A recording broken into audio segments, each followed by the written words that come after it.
Welcome in to I Remember My First Time. Ooh. Oh, don't be nasty, Jacob. Not that first time. Damn it. This is a podcast about cinematic awakenings, Oh, I like the sound of that. where we talk about movies we love with someone who just popped their cherry to that movie. Okay, that sounds pretty good.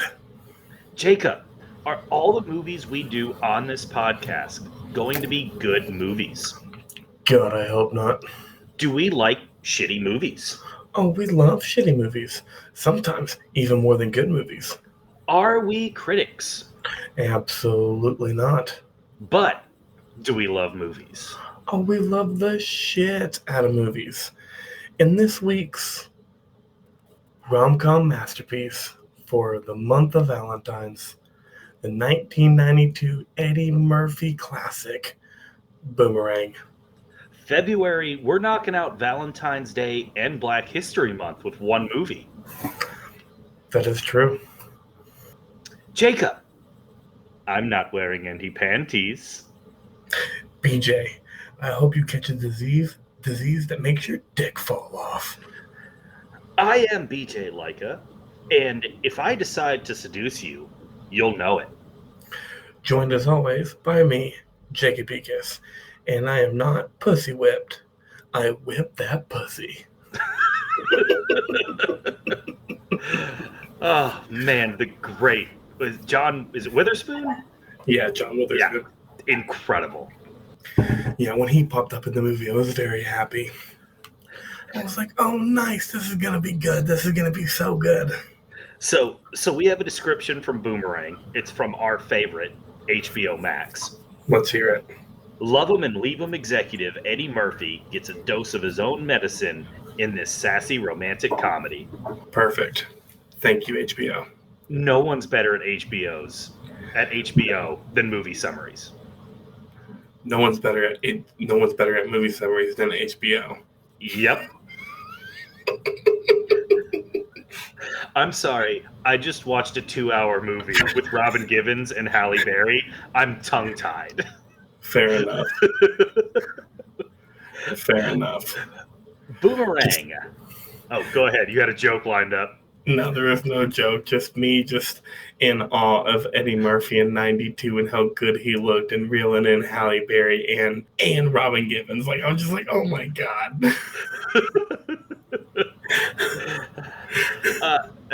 IMDb has this movie at a 5.6 out of 10, 48% on Rotten Tomatoes, and 45% on Metacritic. Wow. Okay. Usually a IMDb score under 6 is usually meant for really shitty movies, like Lara Croft Tomb Raider style. Yeah. I found that to be a little bit low. Yeah. I'm having a tough time on what I think Roger Ebert thinks of this movie because we've never done Roger Ebert on a black movie. No. And this is a black movie. This movie is unapologetically black. And I loved it. Oh, that was definitely not what we'll get to it later, but I have no problem. I really like that about the movie, actually. Me too. So I'm gonna say Raj liked the movie because I feel like in 92 this is a great rom-com. 3 out of 4 stars, thumbs up from Roger Ebert. Nice. Knew it. Thanks, Raj. Was worrying about you there for a couple weeks. Boomerang, Murphy's new movie, is powerful evidence that he's back on track. It shows a kinder, gentler, funnier Eddie Murphy than we've seen in recent years. A comic actor who can go for the little laughs as well as the big ones and build a character at the same time. Both. He talks about our girls here. Both Givens and Barry are right for the roles. Givens is a kind of man-eater who uses traditional male strategies with great carnal delight. Barry, so warm and charming, you just want to cuddle her. Mm-hmm. I love what he says about both of them, but I love what he says about Givens. Just like, mm-hmm. And it made everyone uncomfortable, and she's just slaying dudes like dudes slay women. Loved it. Oh, she's killing it in this role. Yes. Okay, ending the review. But the real surprise of the movie is Eddie Murphy, who finds his character and stays with him. The plot of Boomerang reminded me of most of those tables are turned 1950s executive suite comedies. To work, they needed mastery of light comedy, and Murphy has it here. Whatever he was thinking during the dark days of his career slump seems to have paid off handsomely. Roger Ebert loved this movie, man. Nice. I'm glad that he did. I'm sure in 92 this movie rocked. It's really hard to put yourself in the mindset. I may have actually found it funnier with all the 90s slang now than if it was in the 90s. Yeah, but in the 90s, it wouldn't have been slang. It would have been like, that's what you say. So, how'd this movie do in the box office? So this movie did pretty damn good in the box office. Boomerang is noteworthy for being unique as it was the most expensive movie with an all-black cast and production crew for its time. It cost $40 million, or I have 42 from another spot on IMDb, which is $88 million in 92. And it made $130 million at the box office, so 273 now. So, a huge hit. Oh, yeah. The trivia continues to say, which was rare for an all-black cast film and crew. I'm a little confused on what they spent the budget on, because all those big names. Okay. Well, and the wardrobe was killer. Well, honestly, like $2 million of that budget may have been Eddie Murphy's apartment. Yeah. And then you have another like $5 million for everybody's wardrobe. People were like blinging back like in that movie. Oh yeah. But yeah, this movie did great.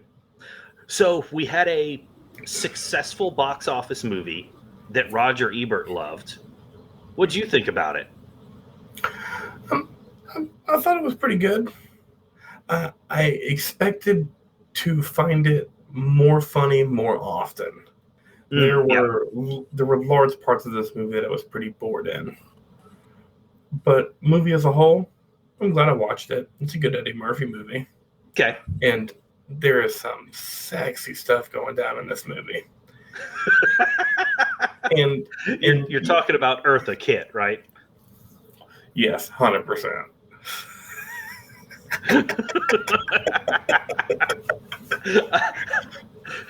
What did you feel about this movie? I'm with you. It was slightly above average. I really didn't think the rom was romantic enough, and I didn't think the com was funny enough. But there was a lot of things I did like about it. The sum of the parts seemed to be a lot greater than the whole of the movie to me. And, you know, I hate to say this, and this doesn't take anything away from what I think of Eddie Murphy as a whole. Eddie Murphy just wasn't funny enough in this movie. I've seen Eddie Murphy. I know Eddie Murphy's funny. I've seen Beverly Hills Cop. I've seen Coming to America. I've seen 48 Hours. Yes, I've seen those movies as well, and I agree. He needed to be funnier in this movie. Him being the star, he should have been firing on the cylinders that Martin Lawrence and David Alan Grier and Grace Jones. Grace Jones in this movie as Stranger.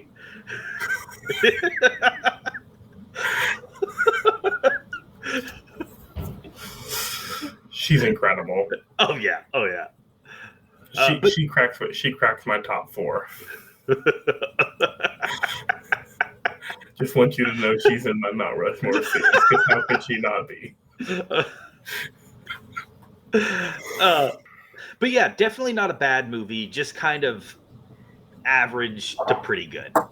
And like I said, I love the sexiness in this movie, and I love the comedy. The comedy by the secondary characters was on point. Oh, the secondary characters were the best part of this movie, I thought. So that leads us right into what we liked. We both liked the secondary characters. You like how sexy it was. What about you? I thought the score was actually well done and pretty funny, where they kind of just comic stopped on the score every once in a while. I thought that was great. Chris Rock is in this movie for like 3 lines. and he kills it. His name is Boney T. I almost did for our impersonation segment. I almost did Chris Rock for you, just so you could say, every time black people try to have a good time. The best part is you're the one that ended up saying it. I didn't go through with it, though, because I'm not Michael Scott. How come Eddie Murphy, or how come Chris Rock can say the same thing as me, same comedic timing, and he's hailed for it, but when I say it, I get in trouble with HR. And that's why you didn't do the Chris Rock impersonation, because of that right there. I'll stick it in on my own. Thank you very much. Anything else you liked about this movie to try to get us back on topic? The two female leads. What foxes? Stone cold foxes. I've never seen Halle Berry in a role where she's so sweet and so grounded. I loved it. Yeah. But yeah, I love both female leads. Things we didn't like about the movie, oddly enough, Eddie Murphy. Mm-hmm. One of my least favorite parts about this movie. Shocking too. Mm-hmm. Because I think we're both pretty big Eddie Murphy fans, right? Or, I know I am. Oh, I love Eddie Murphy. Didn't think he brought it comedically enough in this movie. Can I ask you a question real quick? Yes. Can there be too much character development in a movie? I mean, the answer is yes, because we just watched it. I kind of felt like I was like, I've never felt this way in a movie before. But there's so much character development. It was almost annoying. And I was like, come on. And this movie is, 30 minutes too long? Yes. This needed to be a 90-minute movie. I know in rom-coms there's always a 20-minute section of the movie where I'm not going to laugh because they're going to do the romance thing. They're going to move the plot along. There was two 20-minute stretches in this movie that I didn't laugh at all. So you're talking about a 2-hour comedy that had 40 minutes where I didn't laugh. Not okay. No. They needed to cut one of those entirely. I don't know which one, but you just can't do that. Totally agree. Which brings us to the main question. Was it a good or bad movie? And it was okay. It was okay. That's exactly what it was. And it's not really trying to hide what it is. If you want a 90s fully black cast rom-com, it's pretty good. Yeah. If you want just a good rom-com, there are better ones out there. Yes. And now it's time, BJ. Time for the Mount Rushmore of scenes. We're about to get deep in this movie, aren't we? So deep, BJ. Balls deep. Oh. Well, we're both virgins. You want to start or you want me to? I'll start us. All right. Number 4 from Jacob. My number 4 scene, and I get right into it. I use my Eddie Guerrero lie, steal, and cheat scene right here. And it's the 2 incredible Strong J scenes. Okay. So you're saying the one in the boardroom with the perfume. Where she takes off her panties and throws it in the scientist's face. Oh my gosh, that was so funny. One of my favorite bits of it, because I think we will only get to talk about this the one time. That's not true. This is when this is talked about. We get the weirdo, the big bald guy, the big weirdo. Oh, the director. I don't know what he was. He was the commercial director. Yeah. Loved him. He ends up keeping the underwear. We get some incredible names that she has. She has Wet Puss, Steel Vagina, Afterbirth. Afterbirth.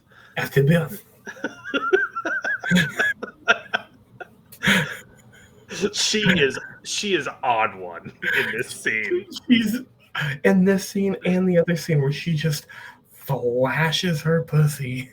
to the entire restaurant. The entire restaurant. And she's just like, you don't want my pussy? She's just This pussy. calling out every gay man in that restaurant. Oh, Strange, phenomenal job, Grace Jones. That was. I thought she was so funny, and I had to start Mount Rushmore there. Okay, excellent start. Good look following that one. My fourth favorite scene is the Eddie Murphy having sex with Eartha Kitt. What was her name? Lady Eloise. Lady Eloise. Where she's just purring at him. Oh my gosh. And I love the guard laughing every time he left the room. I was too. Just Eddie Murphy just side-eyeing him every time, thinking he has to do it for the business. And then when it turns out she's just a figurehead, she has no say in it. She's just trying to get it in like we all are. Oh, what did she say? Something about Eddie Murphy shouldn't have to pleasure himself. What was the exact line there? Oh, I don't know. But it was incredible. You followed it up with a good one. Thank you. My number 3 scene is I couldn't help to not do it because of the time we're in and the history that I enjoy studying, but it was the suit scene when the white manager guy's like, there's no layaway, we don't have cash in the store. Oh yeah, the straight out of Pretty Woman scene. Yes, and just the straight offense that they get, and I love how Eddie Murphy gets back to me. He's just like, take it easy. Just, some people have a natural fear of black people, and he yells really loud and claps his hands. And he goes, see, he thought we were going to kill him. I thought that was the funniest Eddie Murphy was in the movie. Yes. Was when he yelled at that guard. I was like, that's the Eddie Murphy I know and love. But that had to be my number 3 scene because that's how shit works. That's the minorities get the cops called on them for no other reason other than being in a store. I do remember what Lady Eloise told Eddie Murphy. She said, you shouldn't have to blow your own horn. As I don't know what she's doing with that carrot, but it made me laugh. Whatever she's doing, it worked. My third favorite scene, I'm going to take a page out of your brother David's book. This is really short. It is the first lipstick commercial, directed by the weird bald director. I'm so glad you have this on your Mount Rushmore, because it's probably my number 1 honorable mention. I also, before you go on, the thing that I love most about this scene is that they have all 6 TVs turned on and none of them are synced up. I did not care. I was laughing my ass off. And this happens, 5 minutes into the movie? Or less. 5 minutes into the movie, they come out with this scene, and I'm like, what are we getting ourselves into with this movie? The funniest fruit had to be the cherries. Yes. The cherries were hilarious.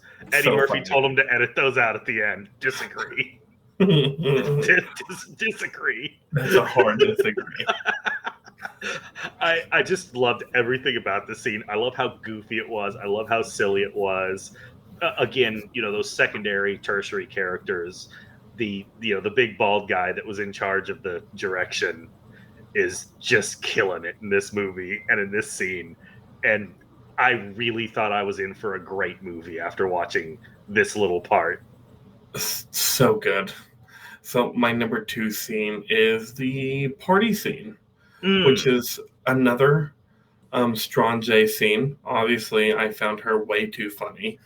I love the human chariot. If you found her way too funny, I did as well. The human chariot was so dumb.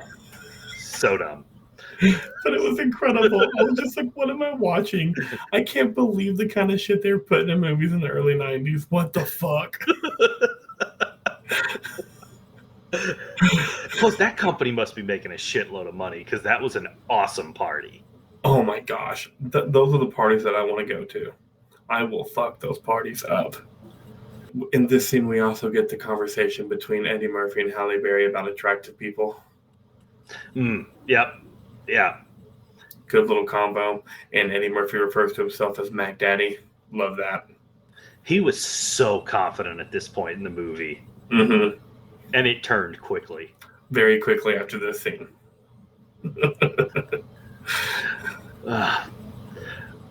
My second favorite scene. You didn't think I would do it. I did exactly what your number 4 favorite scene was. It was the 2 scenes with Grace Jones as Stranger.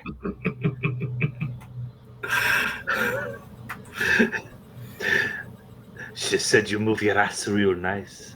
Just female Pepe Le Pew energy. Oh my gosh. So good. I can't tell you how funny Grace Jones was in this movie. Honestly, it probably should have been higher than my number 4, but it doesn't matter. It's 2 of the best parts of the movie, for sure. Had these 2 scenes not been in it, this movie may have straight up sucked. I totally agree. Steel Vaginas.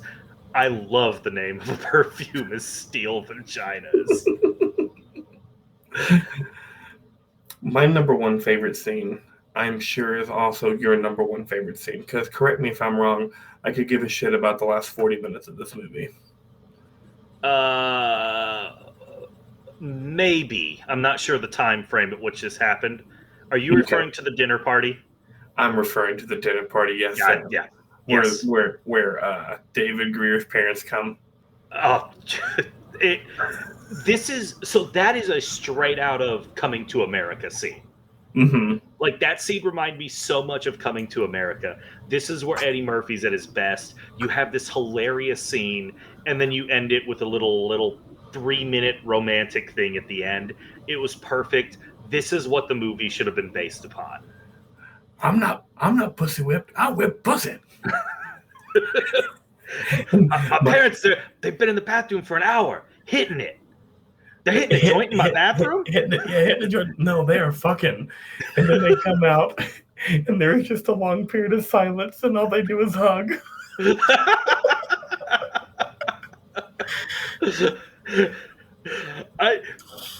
John Witherspoon may be my ideal movie dad. Between this and Friday, this might be the closest thing to my dad in real life. Minus the style, because my dad is not wearing a mushroom suit with a mushroom belt. You heard it here, Greg. I just before we move away from this, I just want to say that John Witherspoon's scenes were added after filming had wrapped. Eddie Murphy demanded that scenes with Witherspoon be added to the film. Witherspoon picked his outlandish wardrobe himself and improvised his lines. You hated the last 45 minutes of the movie anyway. If this scene wasn't in there, you'd have hated the last hour 15. Mm-hmm. Hate's a strong word. It just did not end on a strong note. No, it did not. It was a real bleh ending. Mm-hmm. I also thought at the end of this scene, this was the best romance of the entire movie. The scene with Eddie Murphy and Halle Berry on the couch watching Star Trek. That was by far the most romantic this movie got. I agree. Well, I think that about does it. You had my honorable mention of the big office party, and it sounds like I had yours with the lipstick shoot. Yes, I also just wanted to mention that the second sex scene between Eddie Murphy and Robin Givens is one of the most accurate sex scenes for most of it that I've ever seen in movies. Just a woman on top is accurate to you? No, just how it went down. Oh, okay. Where he was just like, "Oh no, please stop! I don't want to cut." Oh. Again, Eddie Murphy being funny, it works. He's just not funny enough. The only thing I might add is the scene with the three guy friends together are all pretty good. None of them are Rushmore worthy, but they're all pretty damn good. Yeah, agreed. With the leader of the group, the pussy on a pedestal guy, and the David Allen Greer kind of in touch with his feminist side guy. I thought all of those scenes with them together were pretty good, just not Rushmore worthy. I agree. So now on to character breakdown. Unfortunately, we have to start with maybe our least favorite part of the movie, Eddie Murphy. Eddie fucking Murphy. Should have been the highlight of the movie. I really don't know what happened, because you've got a guy who carries movies comedically by himself. Now he's surrounded by funny people, and he just kind of gets lost in everything. Mm-hmm. But there were moments where he was really good, and his confidence exudes him when he's supposed to be confident. Other than that, it's just not a great performance. It didn't need to be Eddie Murphy in this role. Agreed. Next up, the lovely and talented Robin Givens. She is pretty talented and pretty lovely, like you said. Did you like the little heart-shaped bra that had the two little heart shapes over the breast? Of Just course. caressing them nicely. Yeah. Incredible lingerie. It was really good. And I just loved her character. Just I found it so funny when she left the $200 bills on Eddie Murphy's nightstand, and he just like curled up in the sheets, like, I feel dirty. Oh, it was for the movie tickets. Like, I know it was for the movie yeah. tickets, but it was still funny.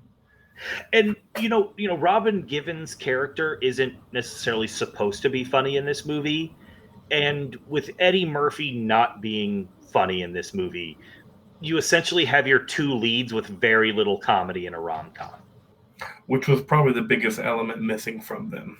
Yes, yeah. Because that wasn't who he ended up with at the end. Mm-hmm.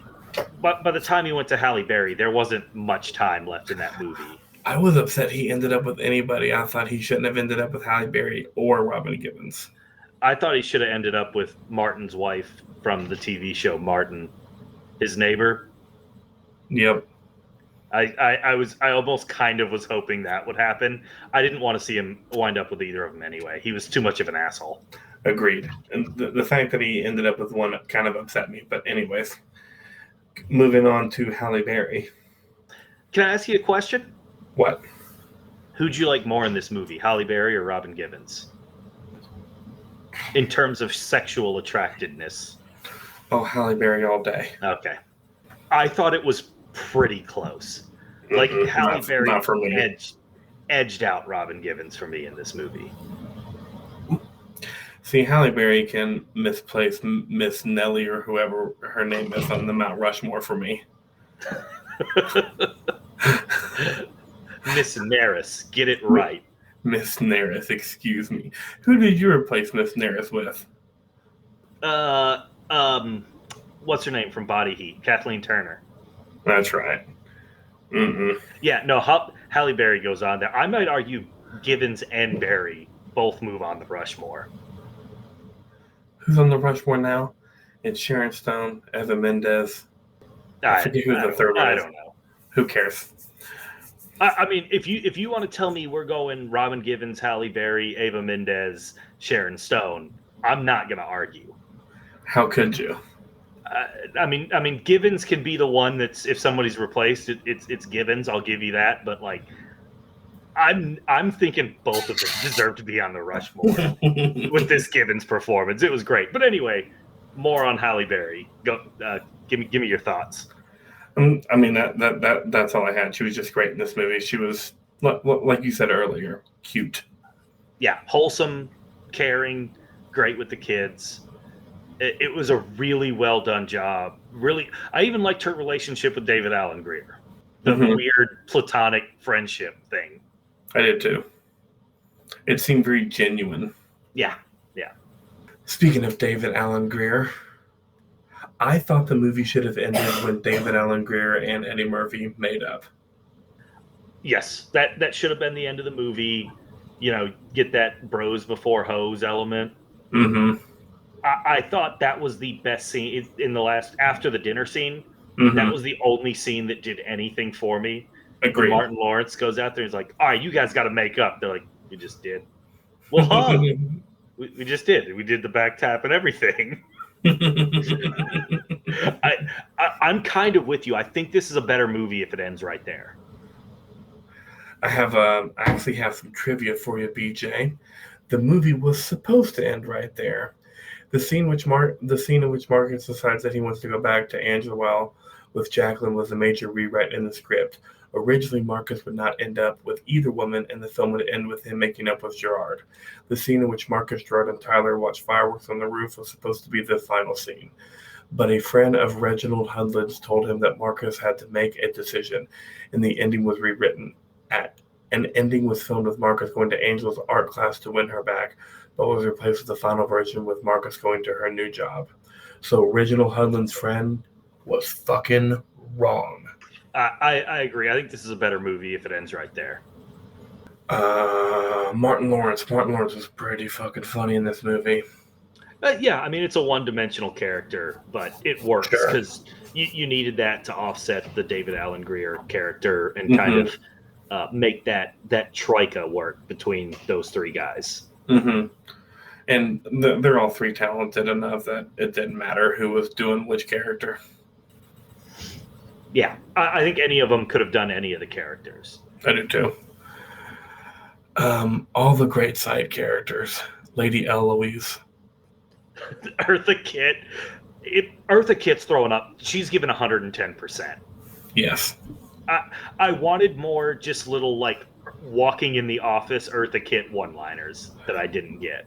Oh, if you added 5 minutes onto this movie, even though it's an hour and 48 minutes, that extra 5 minutes would have bumped this up a couple decimals. I think we talked enough about her, but Grace Jones as Strange. Yeah, nothing more needs to be said about Strange. Chris Rock, probably one of the best lines of the whole movie. Malcolm X didn't die so he could walk around like that. I also really enjoyed where he was like, I've been here 9 days now, and I've been on time most of the time. Let's talk about a race. My favorite part about that scene was his outfit, those overalls. Wow. Yeah, Chris Rock is clearly a star in this movie. I mean, I think he was a stand-up star at this point, but... Eddie Murphy is definitely a stand-up star at this point. Chris Rock. That's what I meant. Chris Rock is definitely a stand-up star at this point. But I don't think he's a movie star. You can see it in this movie like, oh, okay, he's got something. Yeah. And like you mentioned earlier, Gina from Martin. Every time she was on the screen, I laughed.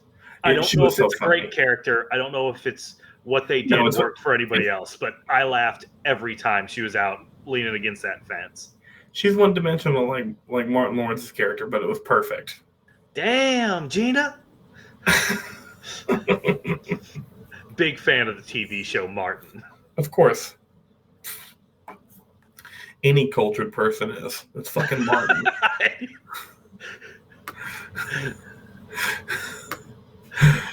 we need to do a rewatch of the TV show Martin. I'm so down. That's maybe a good Shanae episode. Yes. Oh, man. Okay, here's my trivia facts, BJ. Halle Berry was the only actress to audition for the part of Angela. Eddie Murphy and Reginald Hudlin cast her immediately after seeing her screen test. I can see why. I can see Halle Berry going in there for a screen test, and it's like, we found it. We're done. BJ, this bit of trivia is strictly for you because I'm excited about the comment you're going to give me. The studio was nervous about Robin Givens being cast as Jacqueline. At the time, she was labeled as a cold-hearted gold digger by the media and the general public during her marriage to Mike Tyson. You mean the marriage where he beat the shit out of her?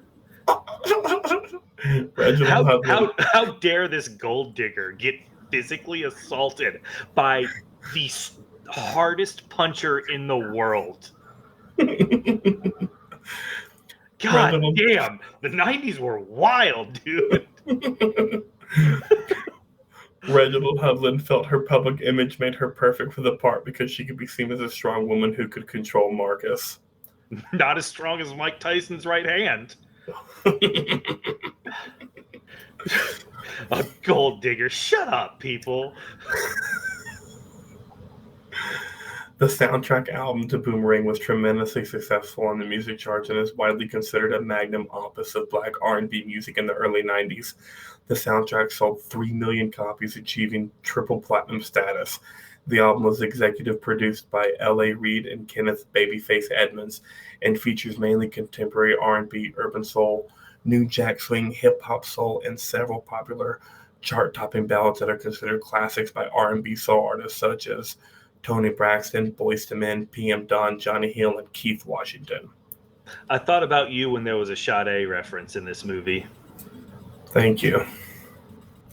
Because I love my Sade. She's great. Sade's great. And yeah, the soundtrack and the score were both pretty damn good in this movie. Yeah, they totally were. Although Reginald Hudlin was willing to let his actors improvise, he made sure to keep boundaries and rules to it so that the jokes wouldn't lead to nowhere. He explained that once the actors get a sense that someone will tell them if something doesn't work or that we're getting too far off field, then they feel comfortable doing what they do. So that's the balance that we struck. Always have to do something like that in a comedy because you have funny people. You brought them in there to be funny. You want to let them be funny, but you don't want the script to go off the rails either. Yep. More on that. Production went very well, and as expected, with so many comedic actors and personalities around, was very lively. During production, Reginald Hudlin said that whenever David Alan Grier and Martin Lawrence worked, the film's crew usually worked a little slower because wherever they were, there would be so much comedy being generated, and they were so funny that everyone wanted to hang out near where they were throughout the day. In the scene where the new fragrance is being presented to Strange, the director said that what Grace was doing on set while we were shooting was so funny that I remember Hallie crying off camera because she was trying to keep a straight face, but she couldn't. So whenever she was off camera, she would just be literally crying because she was laughing so hard. And fortunately for her reaction shot, she was able to recover. Just Grace Jones making people cry laugh. Wet puss at the best. Eartha Kitt was reluctant to take the role of Lady Eloise because she found some of her lines offensive. The lines were deleted from the script, so she had even more. Oh, man. I want to know what they are. I do too. I wish she would have been comfortable doing it. Angela smacking Marcus was a real hit. The scene where Marcus, Gerald, and Tyler hug in front of the Empire State Building was shot at 2 a.m. when the tower lights are always shut off. The film was reversed to make it appear that the lights were turned on. It would have cost, in '92, $40,000 to $60,000 to have the lights turned on. Yeah, and I thought that's why that should have been the end, too, because they had the lights go off in it. Essentially when Eddie Murphy breaks up with Robin Givens. Mm-hmm. And then they go on when he makes up with David Alan Grier. That's just where the movie should have ended. Like, let's be frank. Yep. You're going to love this because men are just fucking stupid and wild. Reginald Hudlin based Marcus's obsession with women's feet on a friend of his who would not date a woman if he did not like their back teeth. Rex Ryan? Oh, never mind. Back teeth. I was going to say, is it based on Rex Ryan? No, back teeth. The production was very demanding, including an expensive wardrobe budget, which Hudlin felt was completely worth the price. He said the clothing in the movie is incredible for both the men and the women. Eddie looks great. Robin and Hallie look great. Great hair, great makeup work for all concerned because we wanted it to look fantastic. We wanted to give people a level of production value they hadn't seen for Eddie's first foray into true romantic comedy. They did it. Everybody looked great in this movie. Yes. Boomerang is a prominent cult classic among African American audiences. I get it. It was the big budget, all black cast, incredibly popular in the box office. It's just not that good a movie. Yeah. And I can definitely see turning this movie on for the first hour and 15 minutes. And it is absolutely unapologetically black. Yes. There's no doubt about that. And it's so good in those moments too. Yeah. It's really good then, and they're not trying to get a big audience. They are making it for black people, and white people just happen to enjoy it. Yep. But I guess that's probably why it's a cult classic. But like I said, it's just not quite good enough as an overall movie for me. Fair. First movie of Eddie Murphy's career since the 1984 Best Defense movie to not open in first place at the box office. What beat it? Because it sounds like it did really well in the box office. Oh no, I have to look. I did no extra research. That's right. We don't research on this podcast. The scene 92 was a pretty kick-ass year for movies, though. I'm sure. It might have been Basic Instinct that beat it. Oh my God, Basic Instinct was 92. The scene in Lady Eloise's bedroom was shot at the Park Plaza Hotel in a suite personally redesigned by Ivana Trump, which accounts for the unique styling. Make America Great Again, baby. Was that second wife or first? I don't know. I think it was the second wife he just had buried at his golf course.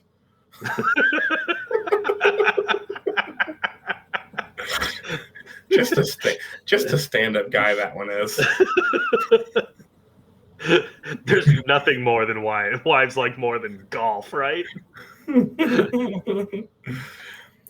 of the actors here have directed themselves in other movies. Eddie Murphy, Martin Lawrence, and Chris Rock. Out of the 3, Chris Rock is the only one to direct more than once. All right. I didn't realize he did that many. Yep, that's my trivia. That was pretty good. Pretty solid trivia. It was pretty good. I enjoyed doing it. Are you ready for the impersonation segment? Yeah, what on earth could we be doing if we're not doing Chris Rock? We are naming our sexy men's cologne like Strawn J did. Oh, perfect. Love this. First one we have is post-basketball game ball sweat. Okay. Cedarwood sawdust dick juice. It's got an earthy aroma, very manly. Yeah. And finally, little tip of the cap to Strawn J here. Machinable 303 stainless steel cock.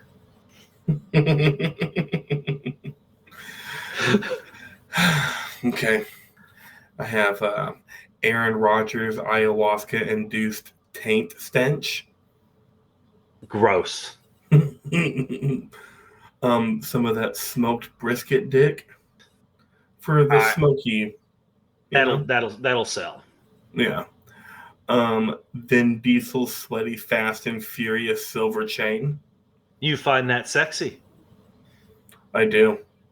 Okay. And so does my family. My familia. And I did. I have one more for you, BJ. You gave me 3, but I have one more. Okay.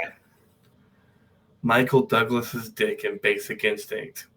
And it smells like nothing because that asshole didn't show us his motherfucking dick. Good one. Good way to end that. We will not be getting marketing jobs with cologne firms after this segment. All right. Final thoughts on the movie. I think you said it perfect. The sum was better than the sum of the parts was better. Whatever you said. Some of the parts was better than the whole. Yes, I think that describes this movie perfectly. Eddie Murphy wasn't as funny as he should have been either, which is a big drag for an Eddie Murphy movie. I was shocked. I kept waiting for him to get funny and waiting for him to get funny, and he had his moments, but he just wasn't funny enough. You know what this kind of reminds me of? I never saw it because I thought, what the point? But you know that movie where Eddie Murphy plays a character where he only has like 1,000 words that he can speak, and if he uses all 1,000, he just dies? No. Yeah, because why would you take Eddie Murphy, who's one of the funniest people on the planet when he's talking, and restrict him to 1,000 words in a 90-minute movie? Don't know. That won't be on this podcast. Unless you really want to do it for a birthday episode. No, you know what I thought my birthday episode should have been instead of Troll Hunter. Now that we're on this, we should have done Shoot 'Em Up with Clive Owen and Paul Giamatti. Yeah, because you're gonna have a hard time convincing me to watch a movie called Shoot 'Em Up. It's so incredible. That's what I should have done instead of Troll Hunter. You would have loved it. But anyways, what's your rating of this extremely average movie?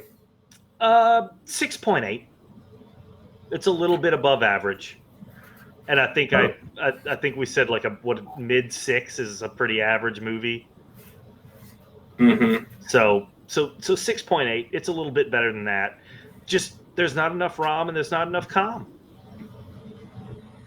I'm going 6.1. Okay. A lot of things I liked about it, but at the end of the day, it's still just an average movie. Yeah, I liked quite a bit about a movie that I didn't really like as a movie as a whole, which is always a really tough score to pick. Mm-hmm. Should they remake this? I think it would be hard to remake this exact movie because the toxic masculinity was rampant throughout. Yeah, you'd have to do it with a 2023 spin that I think could probably work. But I mean, if you're just talking about, a movie made for the masses that's a all black rom-com, sure, go ahead and remake that. Just I felt like Eddie Murphy was wasted, and I think it could be remade. I don't have a problem with that. Fair. Me too. Now on to my good and bad IMDb reviews. Okay, so I have 2 10 out of 10 reviews because I had some fucking bangers.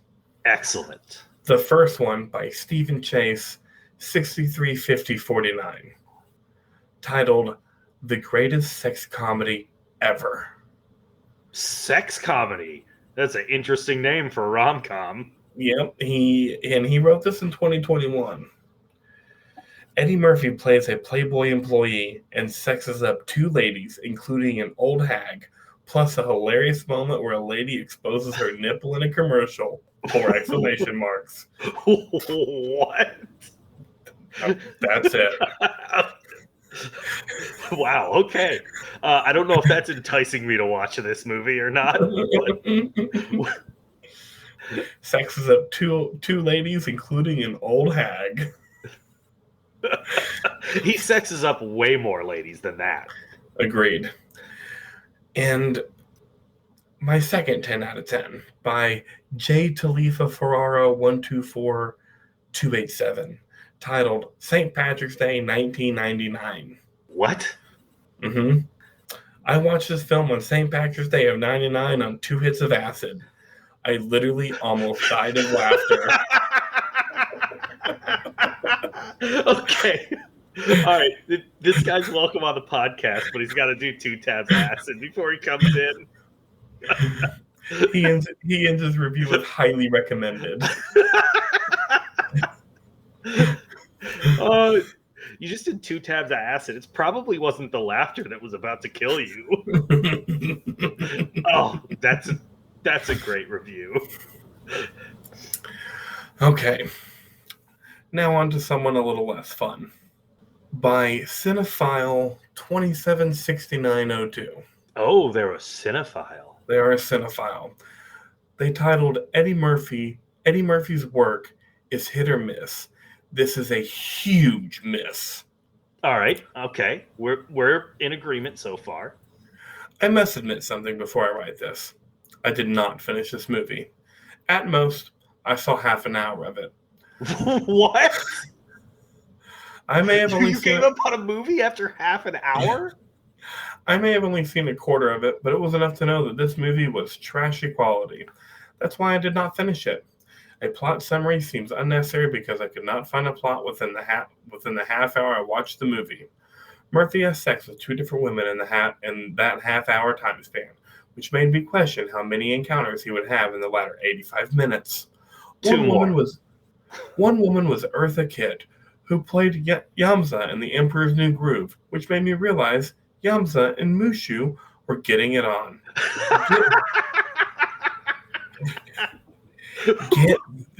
Get that image out of your head. No Eddie Murphy has made good movies such as Shrek, Mulan. Wait, hold on. Eddie Murphy has made good movies. The first two you mentioned are Shrek and Mulan, where he's voicing an animated character. Mm-hmm. Spoiler alert, he doesn't even mention Beverly Hills Cop. Jeez. Such as Shrek, Mulan, Coming to America, The Nutty Professor, and I moderately enjoy Norbit. Oh, nobody moderately enjoyed Norbit. How do you dislike this movie more than Norbit? All have better quality than Boomerang. At least they are all more plot focused. I hope by bashing the sex I don't come off as a prude. Sex and film can go hand in hand. Movies like American Beauty and Last Tango in Paris come to mind, both of which I gave a 10 out of 10 on here. But white people sex is okay. But movies such as this use it very poorly. If you want a well-written movie, Boomerang is a movie you don't want to come around to. Did she try to make a joke at the end of that review? Whoever wrote this, I think so. Okay. I just love the fact that she's like, Eddie Murphy is very funny in Shrek and Mulan. She or he, a dude could have written this too. This person is just an annoying cinephile. I don't like Quentin Tarantino. Shut up.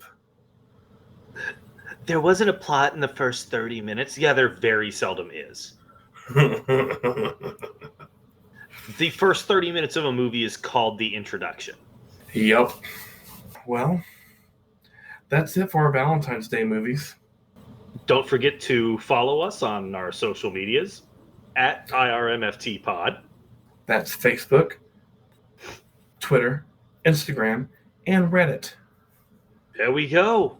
We've got a treat next week.